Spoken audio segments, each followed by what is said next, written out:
19वीं शताब्दी के पश्चात विद्वानों के प्रचलित दृष्टिकोणों के अनुसार आर्यों का एक वर्ग भारतीय उपमहाद्वीप की सीमाओं पर 2000 ईसा पूर्व के आसपास पहुंचा और पहले पंजाब में बस गया और यही ऋग्वेद की ऋचाओं की रचना की गई।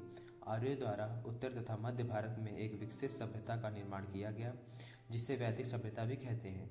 प्राचीन भारत के इतिहास में वैदिक सभ्यता सबसे प्रारंभिक सभ्यता है, जिसका संबंध आर्यों के आगमन से है। इसका नामकरण आर्यों के प्रारंभिक साहित्य वेदों के नाम पर किया गया है। आर्यों की भाषा संस्कृत थी और धर्म वैदिक धर्म या सनातन धर्म के नाम से प्रसिद्ध था। बाद में विदेशी आक्रांताओं द्वारा इस धर्म का नाम हिंदू पड़ा। वैदिक सभ्यता सरस्वती नदी के तटीय क्षेत्र, जिसमें आधुनिक भारत के पंजाब, भारत और हरियाणा राज्य आते हैं, में विकसित हुई। आमतौर पर अधिकतर विद्वान वैदिक सभ्यता का काल 2000 ईसा पूर्व से 600 ईसा पूर्व के बीच में मानते हैं, परंतु नए पुरातत्व उत्खननों से मिले अवशेषों में वैदिक सभ्यता से संबंधित कई अवशेष मिले हैं, जिससे कुछ आधुनिक विद्वान यह मानने लगे हैं कि वैदिक सभ्यता भारत में ही शुरू हुई थी। आर्य भारतीय मूल के ही थे और ऋग्वेद का रचना काल 3000 ईसा पूर्व रहा होगा, क्योंकि आर्यों के भारत में आने का ना तो कोई पुरातत्व उत्खननों पर आधारित प्रमाण मिला है और ना ही DNA अनुसंधानों से कोई प्रमाण मिला है।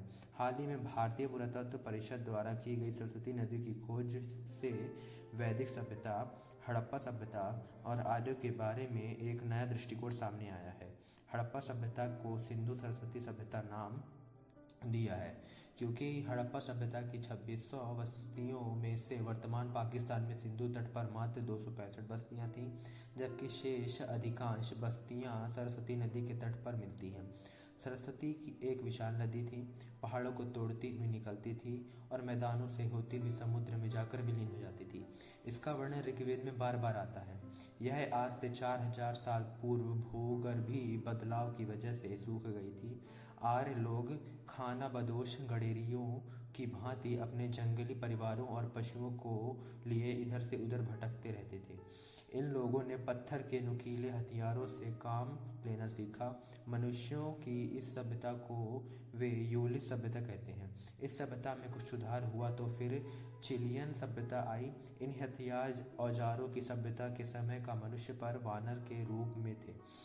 उनमें वास्तविक मनुष्य तत्व का बीजारोपण नहीं हुआ था।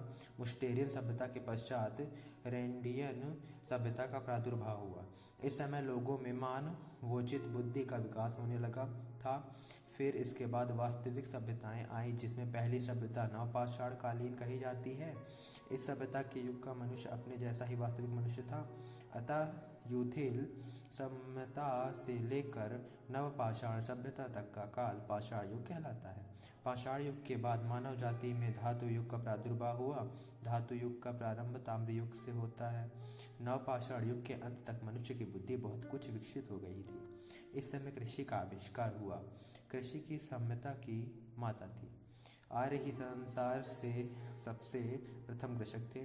कृषि के उपयोगी स्थानों की खोज में आर्य पंजाब की भूमि में आए और इसी का नाम सप्त सिंधु प्रदेश रखा।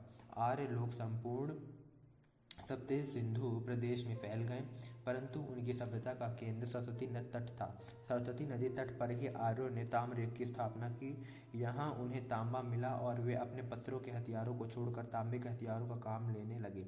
इस ताम्र युग के चिन्ह अन्वेषकों को चान्होडेरों तथा विजनौत नामक स्थानों में खुदाई में मिले हैं। ये स्थान सरस्वती नदी प्रवाह के सूखे हुए मार्ग पर ही है। मेसोपोटामिया तथा इलाम में यही सभ्यता प्रोटो इलामाइट सभ्यता कहलाती है। सुमेरु जाति प्रोटो इलामाइट जाति के बाद मेसोपोटामिया में जाकर बसी है।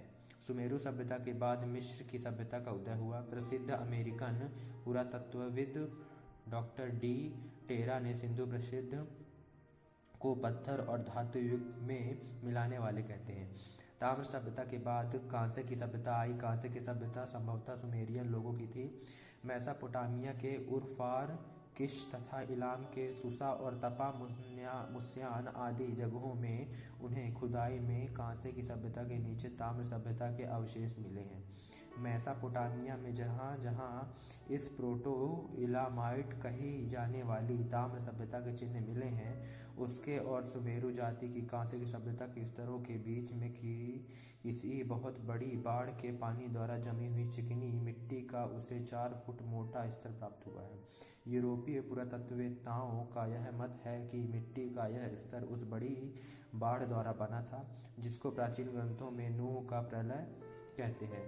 ताम्रयुग की प्रोटो इलामाइट सभ्यता के अवशेष इस प्रलय के स्तर के नीचे प्राप्त हुए।